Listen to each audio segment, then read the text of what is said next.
the design of planned attacks on buildings inside the U.S. and how operatives were directed to carry them out. That is valuable information for those of us who have the responsibility to protect the American people. He told us the operatives had been instructed to ensure that the explosives went off at a point that was high enough to prevent people trapped above from escaping. He gave us information that helped uncover Al-Qaeda cells' efforts to obtain biological weapons. This is Building 7, a 47-story skyscraper that fell on the afternoon of September 11th. The government says that fire brought it down. However, 1,500 architects and engineers concluded it was a controlled demolition. Over 6,000 of my fellow service members have given their lives. And thousands of my fellow first responders are dying. I'm not a conspiracy theorist. I'm a structural engineer. I'm a New York City correction officer. I'm an Air Force pilot. I'm a father who lost his son. We're Americans, and we deserve... I lost my husband. My son. My uncle. My nephew. September 11th, 2001. Most people don't know a third tower fell that day. The government says fire brought it down. The collapse of World Trade Center 7 was primarily due to fires. I, along with 1,400 other architects and engineers, have found the government's conclusion to be physically impossible. Impossible. We need the truth about what happened that day. Go to rememberbuilding7.org. Why it fell, why it matters, and what you can do.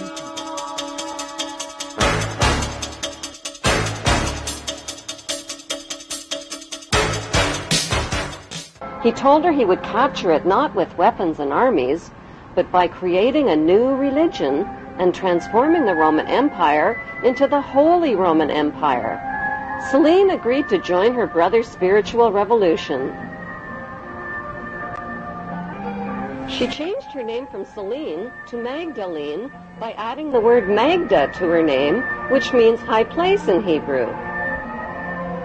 Jesus Caesarion also searched for and found his two half-brothers, one of whom was Celine's twin. His nickname was Thomas Didymus, which means twin in Greek and Hebrew. 17 years after her suicide, Cleopatra's 4 children were all reunited again. Why are the pages of the Bible silent about where Jesus was and what he did for 17 years from the age of 13 to 30? Perhaps the most unusual legend of the missing years recounts a journey that would have taken Jesus thousands of miles from Nazareth. He would have traveled across 2 seas to England, a land whose history would become intertwined with Christian mythology.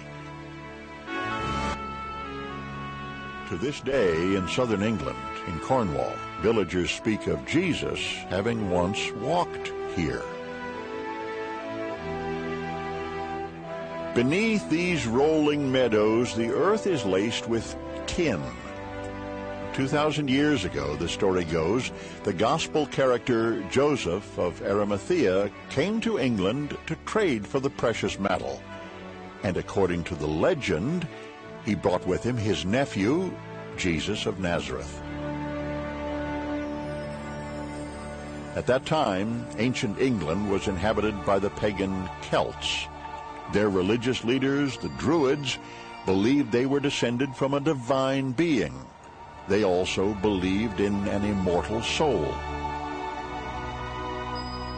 Some people in these valleys speculate that the Druids adapted their pagan religion to Christianity, not because they had heard stories of the Messiah, but because they had seen him.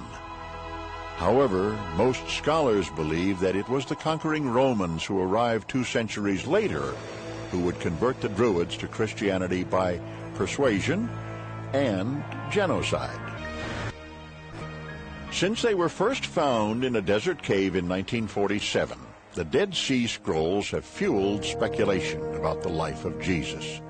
Was he a member of the religious community which wrote the scrolls? They were found at Qumran, an easy walk from the very spot where it is said Jesus was baptized by John.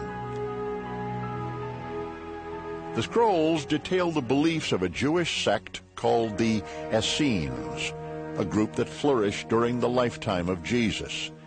The beliefs of the Essenes often seem to mirror the teachings of Jesus. The zealots.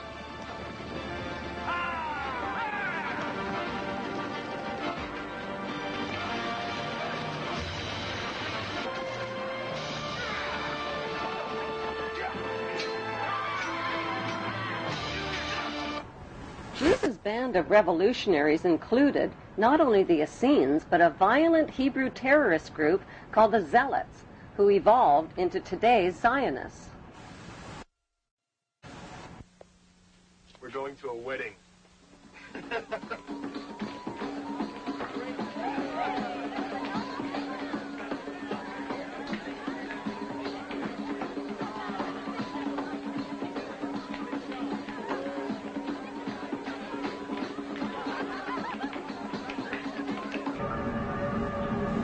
There is speculation that Jesus married his half-sister, Mary Magdalene. The Bible describes a wedding party in which Jesus uses his godly powers to magically turn water into wine for the party guests. Why did the Bible fail to name the names of the bride and groom at the wedding party? Is it because the names of the bride and groom were Jesus and Mary Magdalene? Since Jesus Caesarean learned the art of healing and meditation in India, and since he was provided with a foot support to stand on the cross, and since he was taken down from the cross after only 6 hours, and since he was treated with expensive royal healing oils, did he survive the wounds of his crucifixion?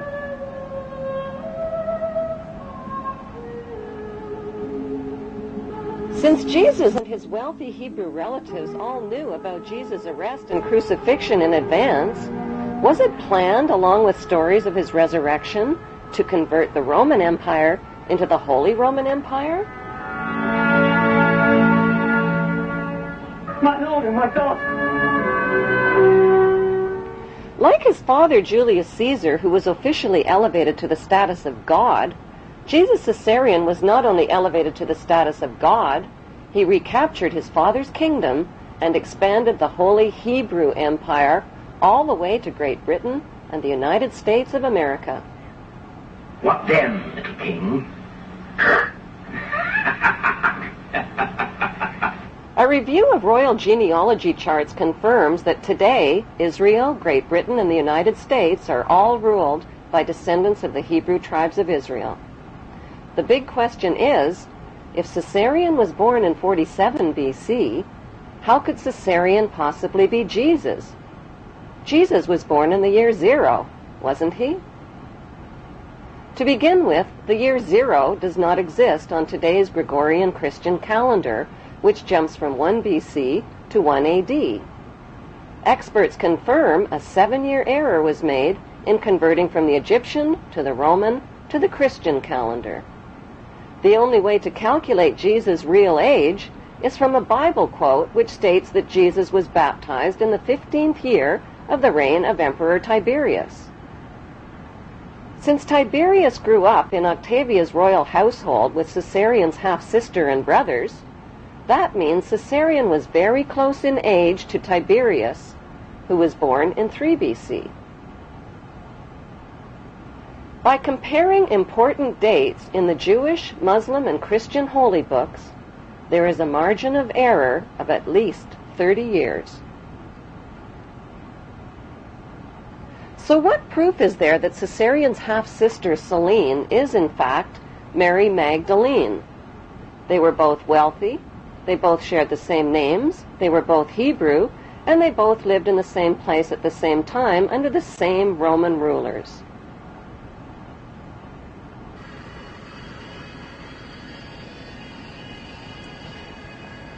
The most convincing proof lies in a famous New York statue. The Statue of Liberty was financed, built, and delivered to New York Harbor as a gift from the French Grand Orient Temple Masons in 1886, with a commemorative plaque for all to see. The statue has nothing whatsoever to do with liberty. Its designer was French Freemason Frederick Auguste Bartholdi, who traveled extensively throughout Egypt. Bartholdi was silent about who the woman was that served as his inspiration for the statue, but there is only one woman whose face closely matches the uniquely masculine features of the Statue of Liberty, Caesarion's half-sister, Selene. Bartholdi used the ancient busts and minted coins of Cleopatra Selene as his models in designing the Statue of Liberty. By comparing a digitized photograph of the Statue of Liberty with a bust of Cleopatra Selene, the matching identity of Mary Magdalene and Selene becomes clear. The lips, the mouth, the sharp jaw, the thick neck, the protruding ears, the prominent nose, and the masculine features are a close match.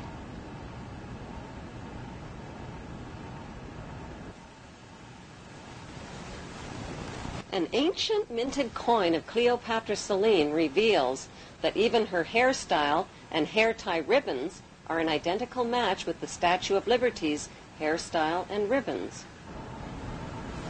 The Statue of Liberty was intentionally designed to appear pregnant beneath the folds of her robe. The implication is that Mary Magdalene had children.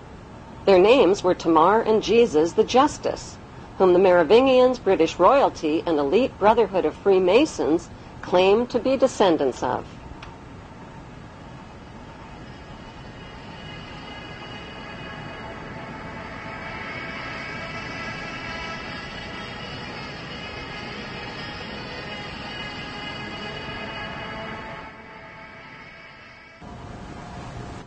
With the blur of confusing Judases, Thomases, Jameses, Marys, and Josephs found in the Bible, many researchers have been challenged by the Bible's name game and its who's who mysteries.